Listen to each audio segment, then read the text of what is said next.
Thank you for tuning into Monday Morning Conversation with Pastor J and T. Drake. Grab your coffee, tea, or milk, and let's talk about the topic for today.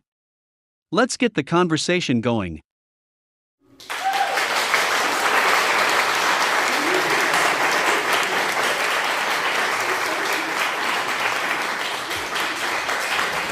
Hello, this is Pastor J, and welcome to Walking Truth Radio Network and Walking Truth TV.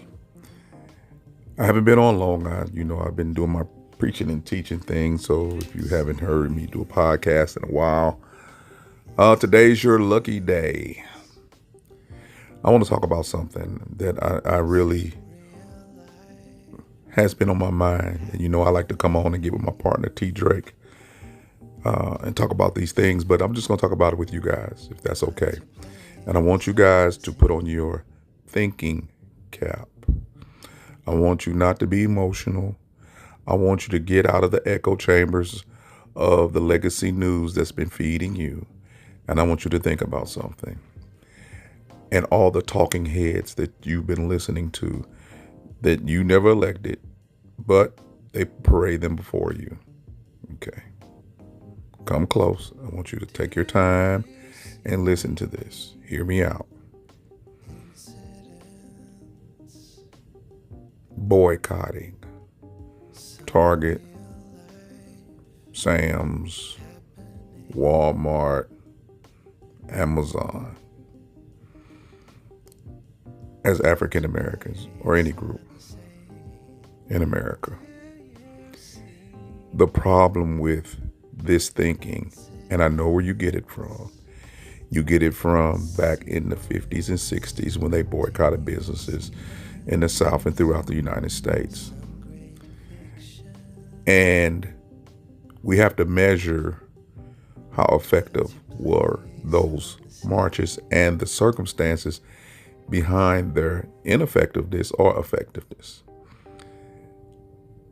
If we really think about it, let's just go with the boycott of the buses in Alabama or in other parts of the United States, the bus system, the public transportation system. We have to understand those public transportation systems were utilized mainly by African Americans because at one point we weren't allowed to own vehicles, and on the other point we couldn't afford vehicles. So we took the bus everywhere. So the majority of the money that was coming in, that was put in the coffers of bus companies and some of these companies, a big chunk of it was African American money. When we decided not to ride the bus, that took away some of the money from the bus company that was significant. And I want you to understand that word significant is important. Because we weren't the bus drivers, we weren't the bus mechanics, we were the customers, we were the riders. And even though we were not able to sit in the front, we were able to crowd into the back. And a lot of times, from what my mom and my grandmother told me, it would actually be more black people on the bus than it would be white people. So again, when you boycotted, you cut significantly into the pie. And when you did this ride the bus, that means you didn't go to work, which was most likely for a white person, and it cut into their money. You see how the chain reaction was. This is 2025, and it's been tried many times in many different areas. As a matter of fact, it's the preferred way of doing things because it really doesn't matter. What I'm saying is the new so-called talking heads that's out here have been recruited for you guys to boycott. But there's only one problem. It hasn't worked since then. It had a diminishing return because we are integrated into this society to the point that we're not as unified as we were then.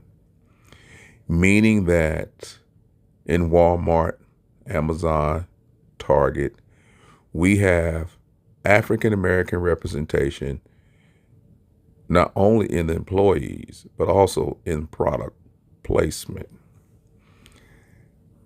And these businesses are not just American business. These are multinational business that is on a global world economy scale. To boycott them for a day or a week or a month is not going to hurt them, because once you're finished boycotting, you're going to go back in and buy the product. It's not going to be significant enough.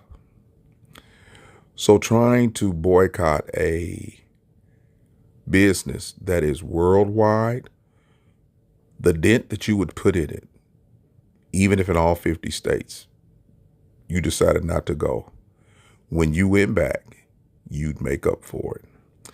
And then for the ones who have their products in these stores, you're not helping them, because normally when you go into the store, you buy their products.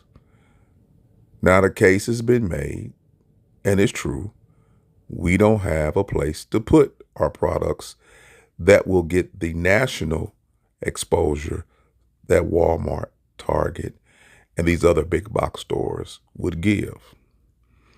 Period. We don't have our own. That's just a fact. Okay? But there is something that we can do to boycott, and it's more local. Where I live,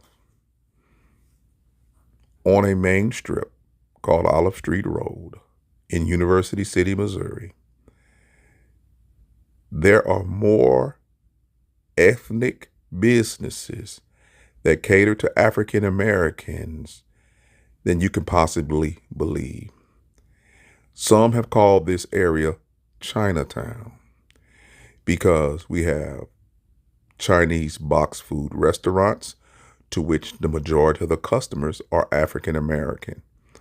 Also, we have places that cook food that we like, our fried fish, our fried chicken, fried okra, and none of these businesses are owned by African American.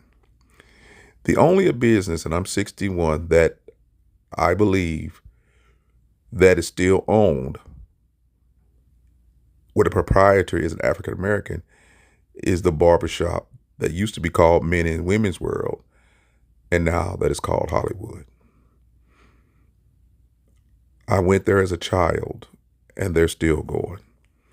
Praise God. But the place where women and men get their hair care products are owned by Asians. The store to which we get the chicken and the fish from is by Asians. There's used to be 3, but now there's at least 2 Asian grocery stores. Okay.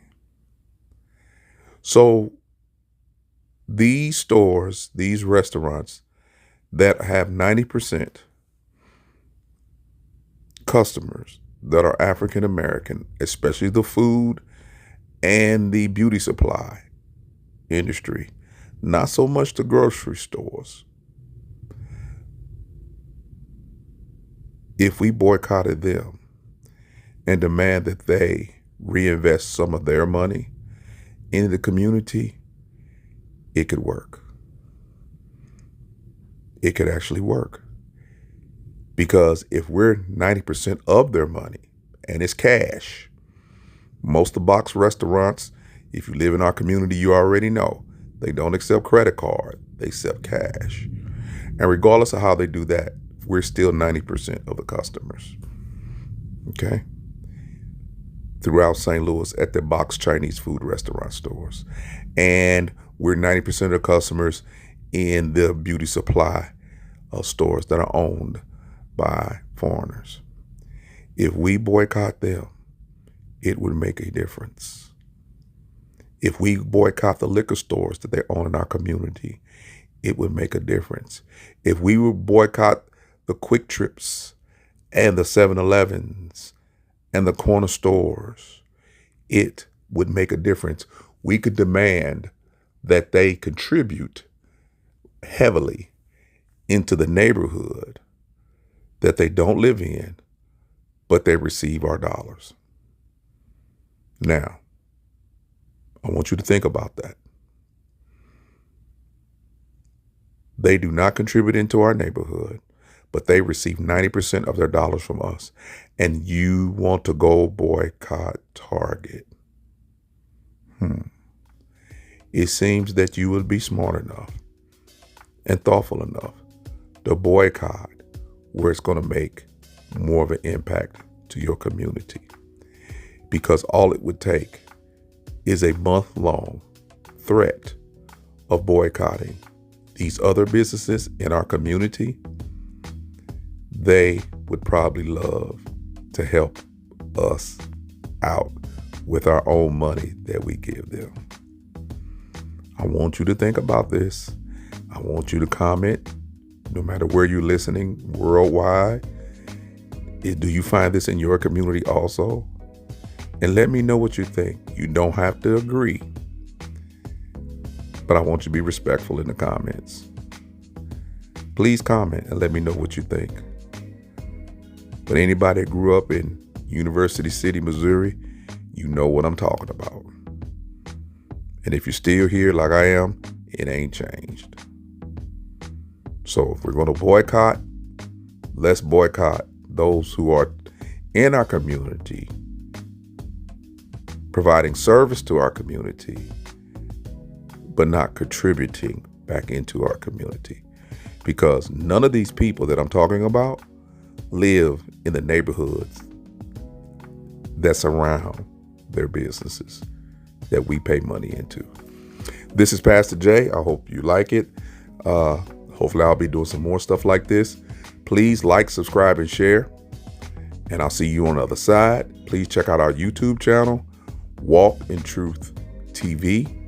You can listen to us on Spotify or wherever podcasts can be found. Just put in Walk in Truth Radio Network with Dr. James Sutton, and you can hear all of our broadcasts, encouraging words, and all that we do. You can check out our Facebook channel, James Sutton II, Walk in Truth Radio Network, and Walk in Truth Christian Fellowship Church.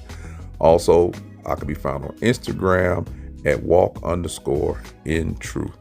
Thank you guys for listening. I hope to be doing more of these. And that's what's on my mind today. Have a great and awesome day. Peace.